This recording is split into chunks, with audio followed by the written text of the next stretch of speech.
क्या आप BA fifth semester में हैं एंड आपने जियोग्राफी ले रखी है तो ये वीडियो आप ही के लिए। आज हम आपसे डिस्कस करने वाले हैं बीए फिफ्थ सेमेस्टर की जियोग्राफी का। बीए फिफ्थ सेमेस्टर जो हम पढ़ने वाले हैं, बीए फिफ्थ सेमेस्टर की जियोग्राफी के न्यू सिलेबस को डिस्कस करने वाले हैं कि सिलेबस क्या है। और ये आपका सिलेबस होने वाला है पेपर नंबर 1 का। अगर आप फोर्थ सेमेस्टर में आए हैं और आपको नहीं पता है कि पेपर नंबर 1 पेपर नंबर 2 क्या होता है, क्योंकि फोर्थ सेमेस्टर तक आपने जो भी पढ़ा होगा हर सब्जेक्ट का एक ही पेपर था तो उसमें कुछ डिस्कशन नहीं था। बट आपको फोर्थ सेमेस्टर तक 3 सब्जेक्ट्स पढ़ने थे। बट फिफ्थ सेमेस्टर में जैसे ही आप आते हैं, यानी कि थर्ड ईयर में जैसे ही आप आते हैं, आपको क्या करना होता है, एक सब्जेक्ट छोड़ना होता है, आपको 2 ही सब्जेक्ट के साथ आगे बढ़ना होता है। तो एक एक सब्जेक्ट के 2-2 पेपर आपको पढ़ने हैं। तो पेपर नंबर 1 में आपको पढ़ना क्या है, इसका सिलेबस क्या होने वाला है और किस तरह से हम इसकी तैयारी करेंगे, ये जानना बड़ा जरूरी है। क्योंकि जब आपको पेपर पता है ना कि सिलेबस क्या है, तो आप उसके अकॉर्डिंग अपना प्रिपरेशन कर सकते हैं कि किस तरह से आपको आगे एग्जाम्स के बारे में देखना है, किस तरह से आपको तैयारी करनी है, कितने चैप्टर्स कितने टाइम में आपको कवर करना है, एग्जाम्स में कितना टाइम, मतलब एक आप स्ट्रेटजी क्रिएट कर सकते हो कि एग्जाम्स में कैसे आपको प्रिपेयर होना है। तो जो आपका पहला पेपर है ना, इस पेपर का नाम है बीए फिफ्थ सेमेस्टर के रीजनल जियोग्राफी, प्रादेशिक भूगोल। कि प्रादेशिक भूगोल क्या है, प्रदेशों के आधार पर बांट करके भूगोल को कैसे समझा जा सकता है। तो रीजनल जियोग्राफी के बारे में समझना है। आइए एक एक यूनिट में समझते हैं आपको पढ़ना क्या है और समझना क्या है। तो सबसे पहले यूनिट में आपको पढ़ना है क्षेत्र की परिभाषा के बारे में कि आप समझते क्या हो, what do you understand by region, कि क्षेत्र क्या होता है, अंडरस्टैंड कैसे करते हो, इसका विकास कैसे हुआ क्षेत्रों का, और इसका उद्देश्य क्या है, कि जो रीजनल जियोग्राफी है, प्रादेशिक भूगोल है, इसकी परिभाषा क्या है, इसका उद्देश्य क्या है और इसका विकास कैसे हुआ।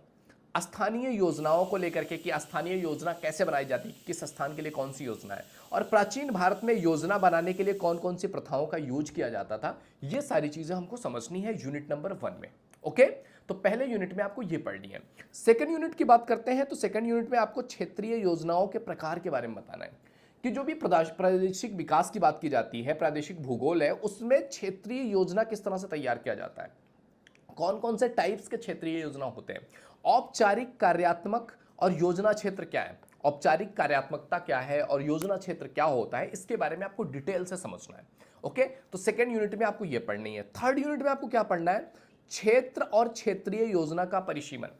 कैसे हम पता करते हैं कि यह क्षेत्र इस चीज के अंतर्गत आता है, और क्षेत्रीय योजना का परिसीमन कैसे करते हैं कि ये जो योजना है ना, ये इस स्पेशल क्षेत्र के लिए है, कैसे वो सीमा कैसे बनाते हैं, कैसे बनाते हैं। जैसे आप देखोगे हर चीज की एक क्षेत्र है। जैसे हमारा भारत एक प्रदेश है, हमारे बगल में पाकिस्तान एक प्रदेश है, नेपाल एक प्रदेश है, श्रीलंका है, बांग्लादेश है, म्यांमार है, ये सब क्या है, प्रदेश है अपने आप में। और अभी हमने ये विभाजन किस रूप में किया हुआ है, अभी हमने इस विभाजन को देश के रूप में किया हुआ है। धीरे धीरे करके ये विभाजन हो, पहले के टाइम पीरियड पर आप जाकर के देखोगे ना, ये विभाजन राजाओं के अधिकार क्षेत्र में थे। अगर आप जियोग्राफिकली देखोगे तो जियोग्राफिकली अलग अलग तरह से विभाजन किया गया है। जैसे पूरी दुनिया को 7 बड़े प्रदेशों में बांटा गया है, जिसको हम महाद्वीप बोलते हैं, कि 7 महाद्वीपों में हमारा पूरा जो है पृथ्वी है, ये बटी हुई है। तो ये चीज प्रदेश का विभाजन किस तरह से होता है, कैसे हम बताते हैं कि ये क्षेत्र इस क्षेत्र में आता है। जैसे एक ही प्रदेश में, एक ही देश में आप कई तरह के क्षेत्र देखोगे। कुछ क्षेत्र होंगे जिसमें वर्षा ज़्यादा होता है, कुछ क्षेत्र होंगे जहाँ पर गर्मी ज़्यादा होती है, जहाँ पर पानी ही नहीं पाया जाता है, कुछ क्षेत्र होंगे जहाँ पर सर्दी बहुत ज़्यादा होती है, जहाँ पर बर्फ से ही ढका रहता है। तो क्षेत्रों का कैसे परिसीमन किया जाता है और उस क्षेत्र के लिए कौन सी बेटर योजना होगी, उसको कैसे लागू किया जाता है और उसका परिसीमन कैसे किया जाता है, ये सारी चीज़ें आपको यूनिट नंबर 3 में पढ़नी है। ओके, अब बात करते हैं यूनिट नंबर 4 की, कि यूनिट नंबर 4 में आपको क्या पढ़ना है। तो यूनिट नंबर 4 में आपको पढ़ना है क्षेत्रीय योजना के लिए सिद्धांत और मॉडल, कि किसी क्षेत्र के लिए कुछ योजना बनाई जानी है तो उसके लिए कौन कौन से सिद्धांत यूज किए गए हैं और कौन कौन से मॉडल्स अभी तक हमने देखे हैं। तो उन मॉडल्स के बारे में समझते हैं। तो सबसे पहली चीज कि क्षेत्रीय विकास का मॉडल, दूसरा है आपका पैरोक्स का ध्रुव मॉडल, पैरोक्स ने ध्रुव मॉडल दिया हुआ था वो, और जो है मेयरडल, रेस्ट्रो और फ्रीडमैन का मॉडल क्या था क्षेत्रीय योजना को लेकर के, ये चीज हमको समझनी है। मतलब इस पूरे में कि सबसे पहले क्षेत्रीय योजना के सिद्धांत का विकास कैसे हुआ, कैसे मॉडल बनने लग गए, जो पैरोक्स हैं उनका ध्रुव मॉडल उन्होंने दिया वो क्या था, मेयरडल का अपना मॉडल था, रेस्टो का, फ्रीडमैन का, इनका मॉडल क्या था, वो सारा चीज हमको यूनिट नंबर 4 में पढ़ना है। इसके बाद बात आती है यूनिट नंबर 5 की, कि यूनिट नंबर 5 में हमको क्या पढ़ना है। तो यूनिट नंबर 5 में आपको पढ़ना है सतत विकास के बारे में, कंटिन्यूअस डेवलपमेंट कैसे होता है। क्योंकि जब भी आप सतत विकास की बात करते हो, आप साइंस में भी इस चीज को पढ़ते हो कि सतत विकास आखिर होता क्या है। क्योंकि जब भी हम विकास की बात करते हैं ना, तो आज के टाइम पीरियड पे हमें दिख रहा है कि यार हम जो चीजें हैं ना उनका दोहन बहुत ज्यादा कर रहे हैं। जो पृथ्वी में रिजर्व्ड एनर्जीज है ना उनकी एक लिमिटेशन है, एक लिमिट के बाद वो खत्म होने वाली है, बट हम उनका दोहन किए जा रहे, इतनी सारी गाड़ियां चल रही हैं, पेट्रोल खत्म हो रहा है, एक लिमिटेड वे में पेट्रोल है, उससे ज्यादा पेट्रोल नहीं है इस दुनिया में, बट हम उसको खत्म किए जा रहे हैं without thinking about our upcoming generations कि उनके लिए हम कुछ छोड़ भी रहे हैं या सब कुछ बस इस विकास के धुंध में भागते जा रहे हैं। तो ऐसा विकास जो लॉन्ग टर्म सस्टेन कर सके उसको सतत विकास कहते हैं। इसकी प्रक्रिया क्या है, विकास का कॉन्सेप्ट क्या है, किसको आप बोलते हो विकास, क्योंकि विकास ही आगे चल करके विनाश का रीजन बन जाता है। क्योंकि जिसको हम विकास कहते हैं अगर वो हमने सतत विकास की तरफ ध्यान नहीं दिया ना तो जो जिसको आज हम विकास बोल रहे हैं कल वो विनाश का रीजन बन जाएगा।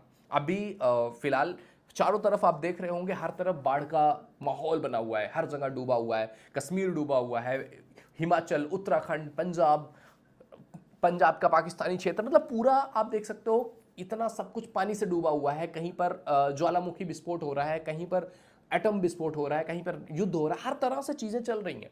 अब अगर इस विकास को हमने उस लेवल, जैसे आपने हिमाचल में देखा होगा, उत्तराखंड में जहां पे बादल फटा है और उस बादल फटने की वजह से एक पूरा जो एक गांव बसा दिया गया था फॉर टूरिस्ट, वो पूरा सिचुएशन पूरा गांव ही बह करके उस पानी में समा गया। क्यों? क्योंकि वो पूरा गांव ही बनाया गया था कि डेवलपमेंट की, हाँ यहां से बेस्ट व्यू आएगा, यहां से तो मतलब बहुत अच्छे तरीके से व्यू आ रहा है, टूरिस्ट आएंगे, उनको अट्रैक्ट करने के लिए हमने वो जगह जो किसी भी भूस्खलन के टाइम पीरियड पर या पहाड़ी स्खलन के टाइम पीरियड पर जहां से पानी आना था डायरेक्टली नदी तक, वो चीज के बीच में हमने वो स्ट्रगल क्रिएट कर दिया हुआ था जिस पर हमने अपने फायदे के लिए वो चीज क्रिएट कर ली थी। बट जब वो चीज नेचर के साथ छेड़खानी हुई तो उसने अपना रास्ता खुद ही बना लिया। तो ये विकास के कॉन्सेप्ट क्या है और किस कॉन्सेप्ट पर हम विकास को देखते हैं, क्योंकि विकास तो हुआ था, उस बेस पर देखा जाएगा तो टूरिज्म का विकास हुआ था, बट उस टूरिज्म के विकास के लिए हमने प्रकृति के साथ जो छेड़खानी की थी उसका रिजल्ट आज हम देख रहे हैं। अविकसितता क्या होती है, ये सारी चीजें आपको यूनिट नंबर 5 में समझना है। अब बात करते हैं यूनिट नंबर 6 की। यूनिट नंबर 6 में आपको दक्षता के बारे में पढ़ना है, इक्विटी बहस के बारे में पढ़ना है कि आखिर दक्षता होती क्या है।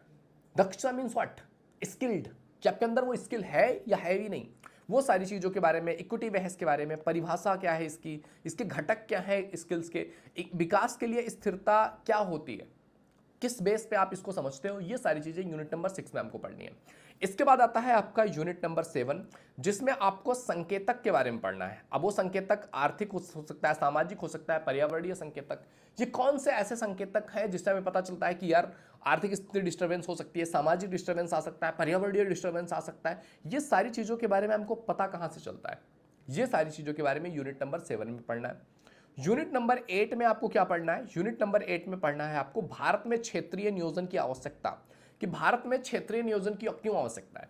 जब आप भारत को देखोगे ना तो भारत के डायमेंशंस अपने आप में बहुत यूनिक है और बहुत डिफरेंट है। आप उत्तरी भारत को देखोगे, दक्षिणी भारत को देखोगे, जमीन आसमान का फर्क है।